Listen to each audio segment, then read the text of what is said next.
6 matches in a row at home in the league without scoring a single goal. That is not just a Premier League record, that is now an English top-flight record for the whole history of football. That is what Leicester City have just accomplished with their latest loss against Brentford the other day.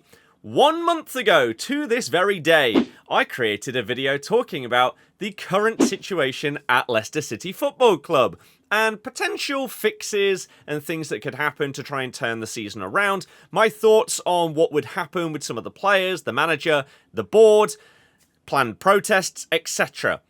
We're back for another video, which I really didn't want to make, but it has come to this. So let's look back at each of those 6 losses at home in the league where we have not scored a goal. The most recent was Brentford, a battering of 4-0. However, in the first 15 minutes or so, we could easily have been 2-0 up, but once again, due to poor finishing, we weren't. Prior to that game, we actually had one of the most competitive games at home that we've had in a while. We lost 2-0 at home to Arsenal, and we were in the game until the 80th minute when Mikel Arteta subbed on a centre-minute striker who somehow scored a brace. Prior to that, we had Fulham at home, where for the first half, we were arguably the better team. Definitely, at worst case scenario, on par with them, but then the second half capitulation. A few days before that was an identical scenario. We were the better team in the first half against Crystal Palace, and then the second half we just couldn't do anything, and we lost 2-0. Before that, we had Manchester City just before the turn of the new year, and once again we lost that one 2-0, but similar to the Arsenal game, we actually went toe-to-toe with City for a lot of the game, and so against the bigger teams, we're performing okay, but still not getting anything out of it, and then against the lesser teams, we're just getting smashed. And the first game in that run was a 3-0 loss at home to Wolves, in what was, at the time, pretty much a relegation 6-pointer. If it happened again right now, it still would be, even though Wolves are now basically out of danger, and it looks like it's just going to be the 3 promoted teams going back down. Wolves, with their win, did manage to get 5 points clear, and it feels like with the players they have, especially Mateus Cunha,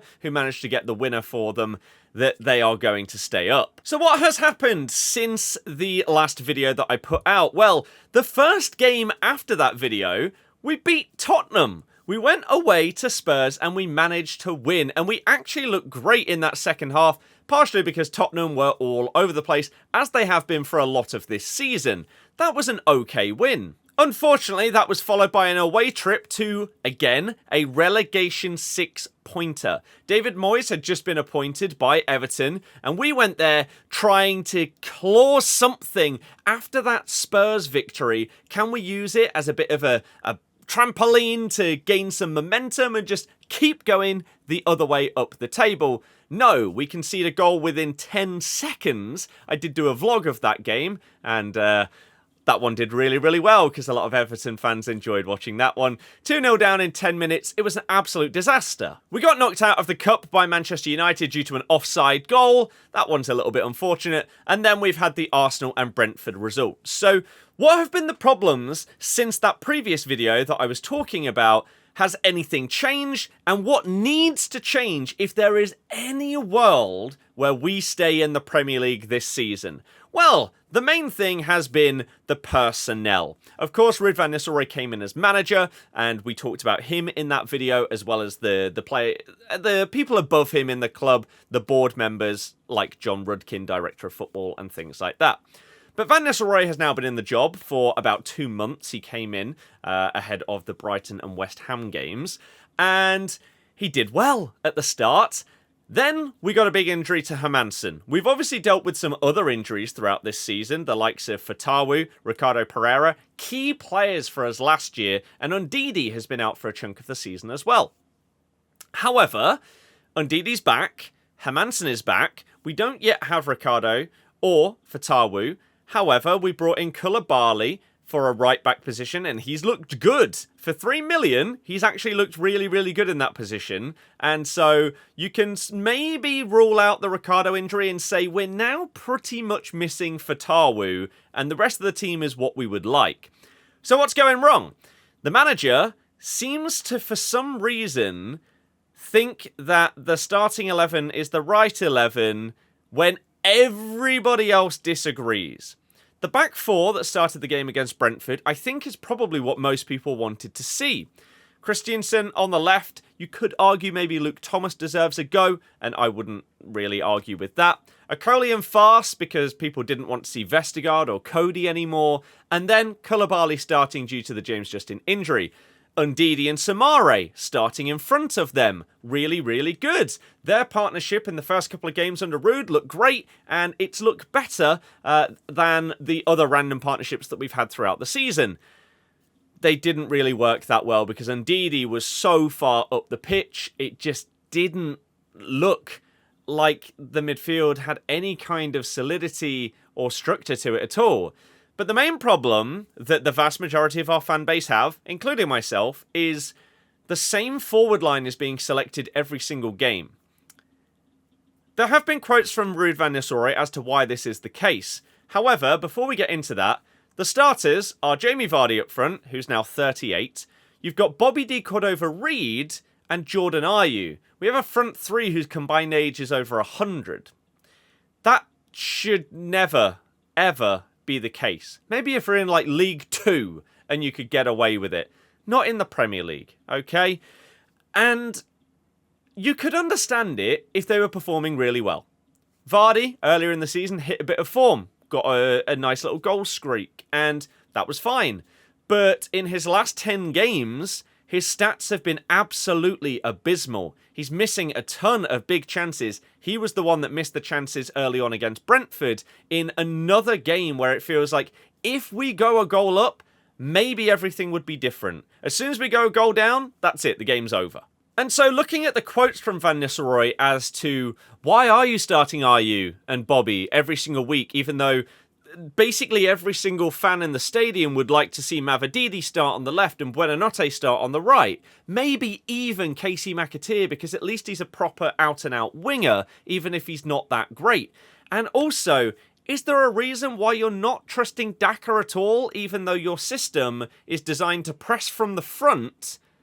And Daka is probably the best striker that we've had for a long time at doing that. The energy that he puts in to press is immense. And that's not to sort of slate Vardy or anything like that, but he's older. He can't put in as many sprints per game as he used to. And so you have to use him differently. So if you start Daka and then sub on Vardy for that elite level forward movement in the last 20-30 minutes of a game where you are potentially up against tired defenders, you can cross the ball in, play some passes into him, and he can utilise their tiredness and his movement to maybe get some goals. But we don't do that. We play Vardy 90 minutes basically every single game, and if we do bring on Daka, then it's to switch to a 4-4-2. Odsonne Edouard has been brought in, and we talked about him in the last video. He doesn't get a minute. And Van Nistelrooy talked about him recently, saying that he's basically in competition with Jamie and Daka for a place on the bench, and if he impresses in training, then he will play, or he'll at least get in the squad. So we've brought in a player that is just simply not good enough, even for a relegation fight. What a terrible signing. But back to Ruud's comments on Bobby D. Cordova-Reid and Jordan Ayew.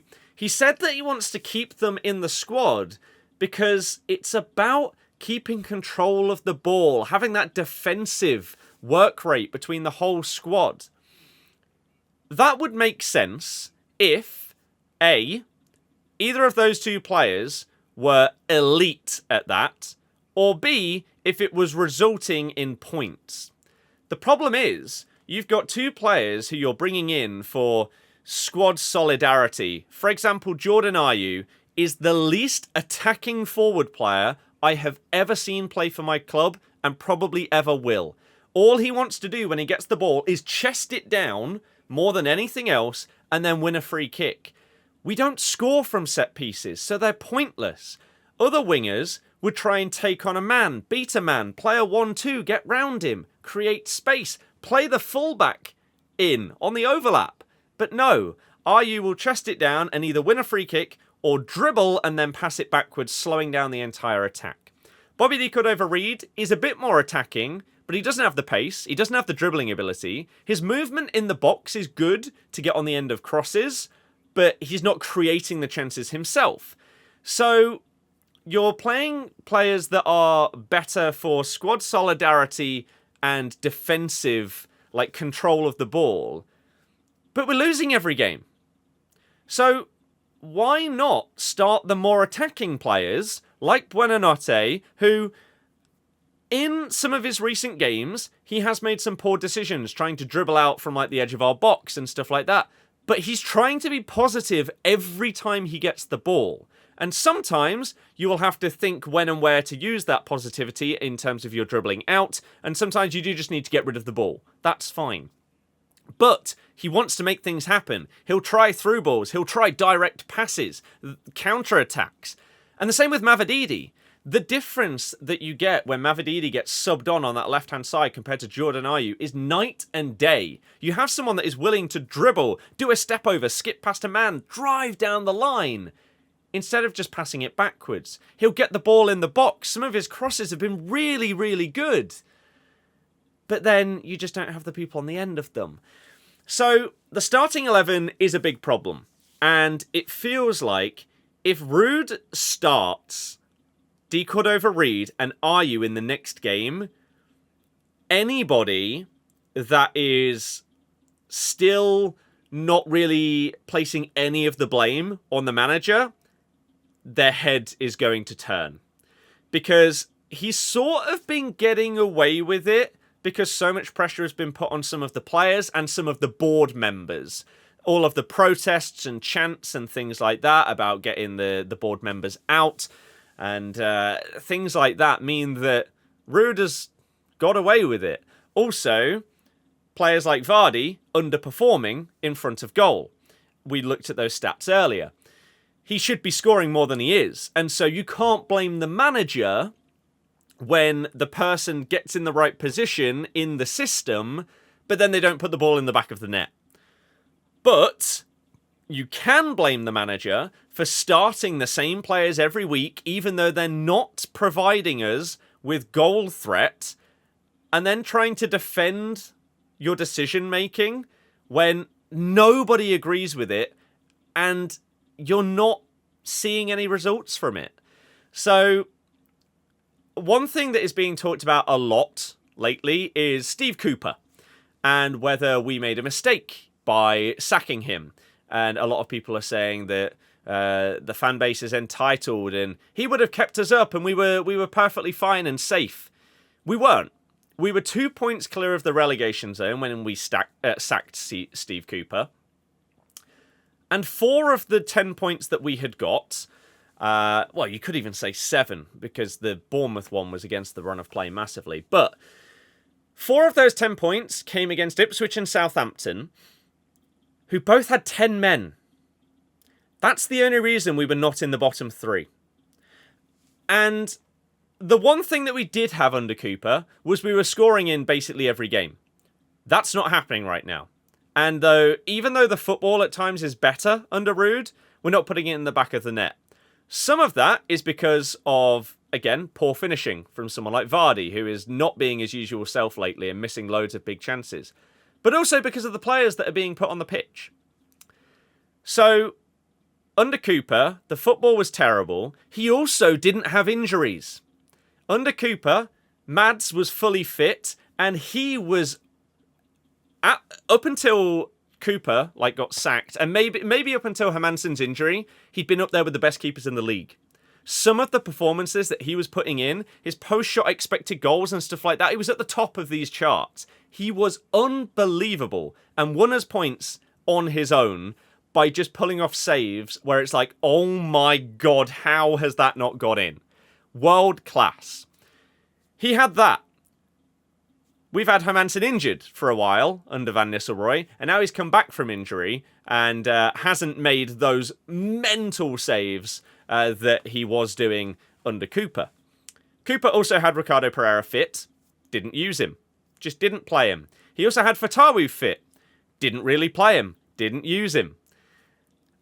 It's so frustrating how people are sort of twisting the past, and because Ruud is not doing well, what Cooper did is being elevated to much higher than it was. The football was terrible. We got a few fluky results with like last-minute goals against 10 men relegation teams, but not utilising the squad properly. Just, it was not good. It was not good at all. So, Ruud has been poor. It has to be said. I like the way that he tries to play football. I like the fact that he's not scared to change formation with subs. But you simply cannot stick with the same players that are not getting you results. He has also, the latest quote, is him basically saying that the squad is nowhere near good enough. Is that a sort of jab at the board and saying that the recruitment process isn't good enough because he expected more in January to help with what is a squad that's not good enough for the Premier League? Maybe. Or is he sort of trying to save face by saying, I can't do much more than this with these players? I'm not really sure.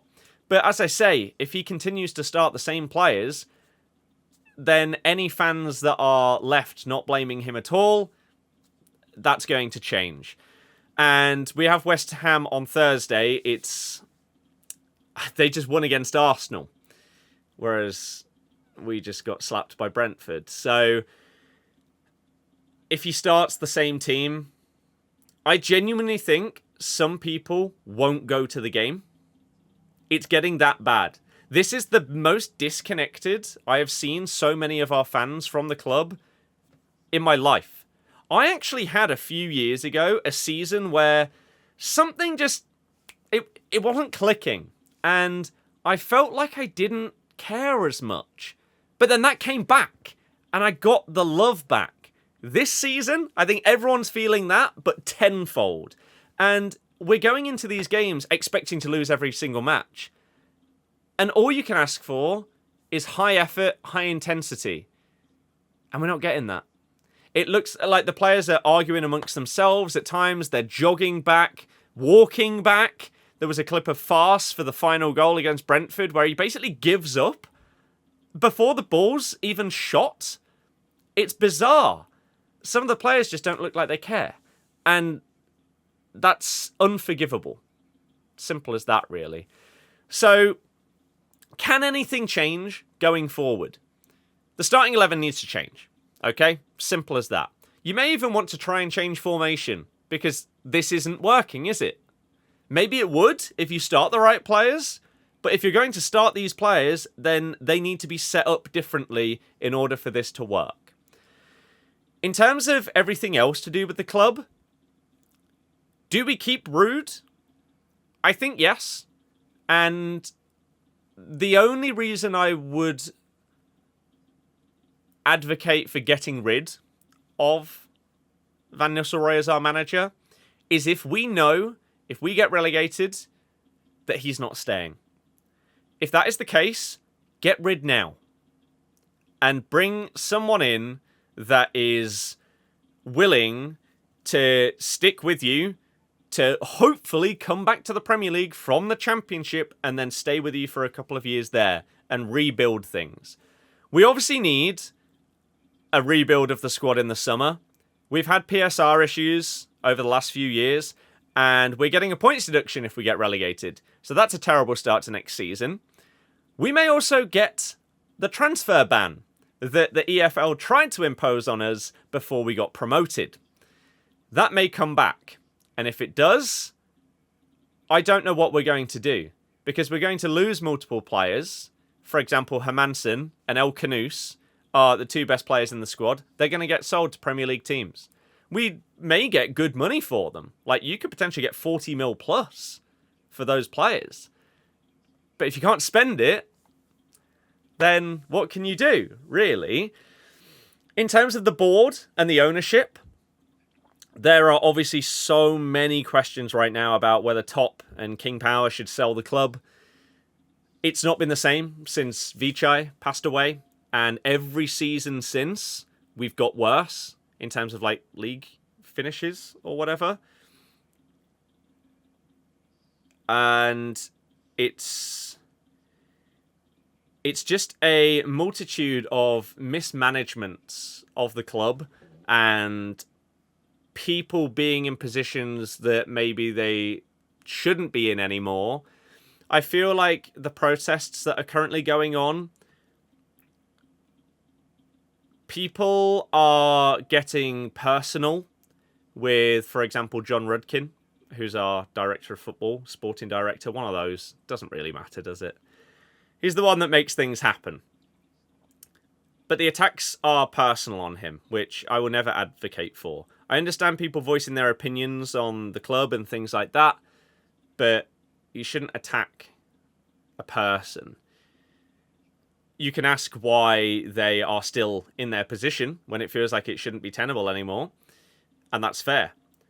But it feels like he's so close, top is so close with Rudkin, Whelan, and the rest of the people in those higher positions because they helped him. When his dad passed away, they were the ones there to support him in becoming the new chairman and running things. So he wants to keep what's sort of like a family to him close, and you can understand that. But with how many things have gone wrong under the tenure of this ownership and this board, questions do have to be asked. And once again, we return to people calling the fan base entitled and saying that we think we deserve more than we actually do. When in reality, as things happen in life, expectations change.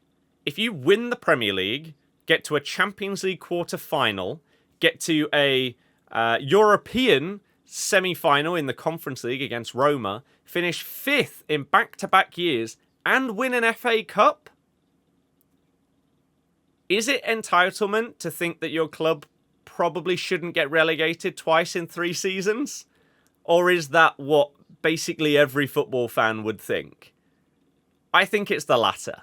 It's a bit different if you get promoted into the Prem, maybe you finish 5th one year, and then 10th, 11th, and then you get relegated. Right?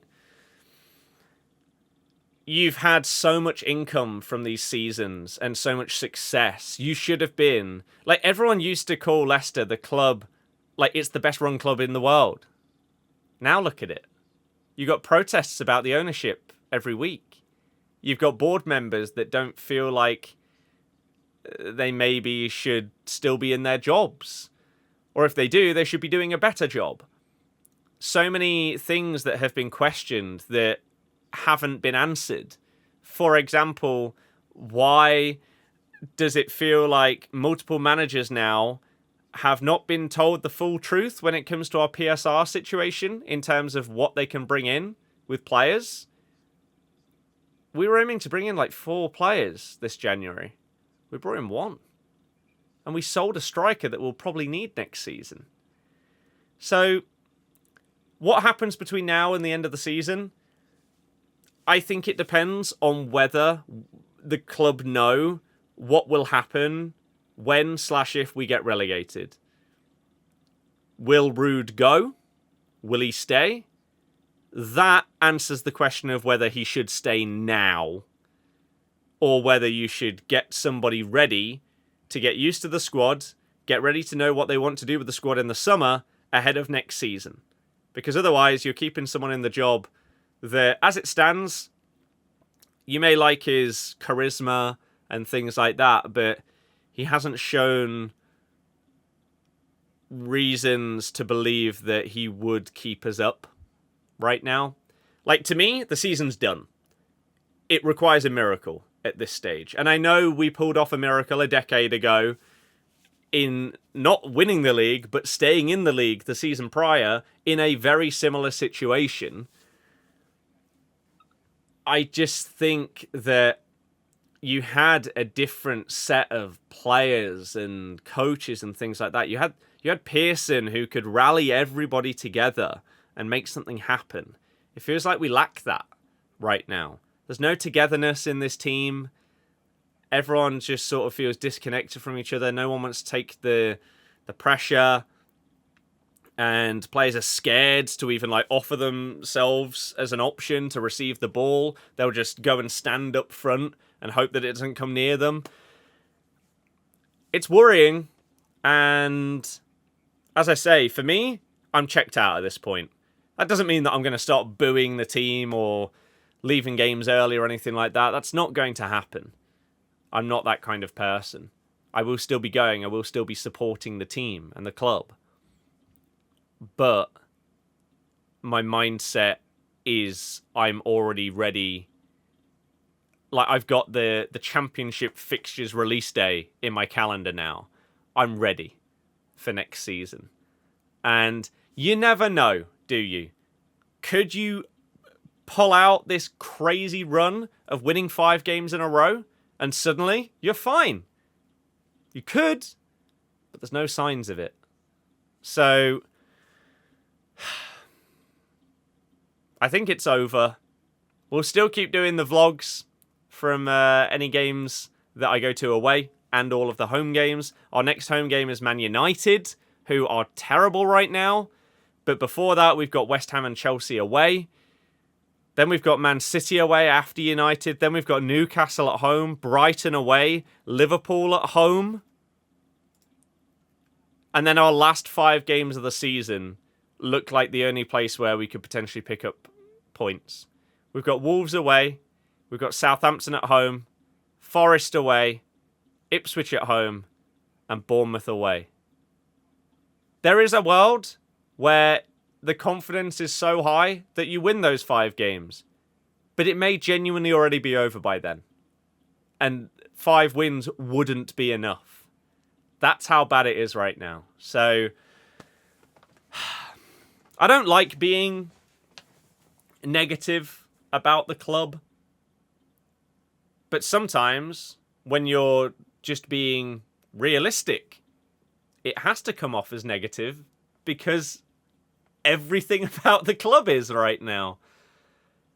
Will that change in the upcoming weeks? Who knows?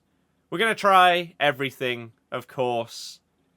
Hopefully, maybe formation changes, starting 11 changes, tactical changes. I don't know. I'm even going to finally trim my hair. Maybe superstition is the only way we stay in the Prem. Trim this and we win every game for the rest of the season. If we do, that's why.